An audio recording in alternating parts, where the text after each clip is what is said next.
જાહેર જીવનની અંદર કોઈ જૂથવાદની વાત એટલા માટે નથી કે કોંગ્રેસ સંગઠન સૂજન અભિયાન જે હાલે છે એ માત્ર કોઈ જૂથવાદ વગર ચાલે છે.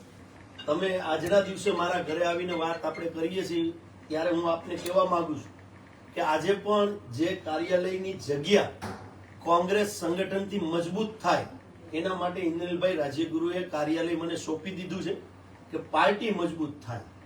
જો એમને પાર્ટી માટે આટલું કર્યું છે અને હજી પણ કરવા એમને જે પોતાની ઈચ્છા દર્શાવી છે મારી યાર વ્યક્તિગત ટેલિફોન કરીને, એટલે હું કોઈ જૂથવાદ આમાં નથી ગણતો. એટલા માટે નથી ગણતો જૂથવાદ કે પાર્ટીના પ્લેટફોર્મ ઉપર જેમને કામ કરવું છે એ કામ માંગતા હોય ત્યારે એમને કામ મળતું જ હોય છે.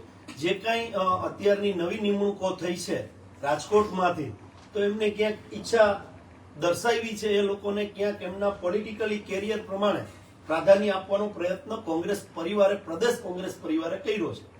જેમને ઈચ્છા દર્શાવી છે એમને પાર્ટીએ કામ આપ્યું છે. હવે જાહેરની અંદર એ સમય નથી આપી શકે એમ એવી પરિસ્થિતિ છે, એટલે એમને ટેલિફોનિક પ્રદેશમાં પણ આ જ વાત કરી છે કે ચૂંટણી આવશે ત્યારે કોંગ્રેસને આર્થિક રીતેથી લઈને જ્યાં જરૂરિયાત ઊભી થશે, શહેર કોંગ્રેસ પ્રમુખ મને કહેશે કે આ જગ્યાએ ઇન્દ્રનીલભાઈ રાજ્યગુરુની જરૂરિયાત છે, ત્યાં ઇન્દ્રનીલભાઈ રાજ્યગુરુ માનસિક રીતે અને આર્થિક રીતે બે જગ્યાએ હું ઉભો છું.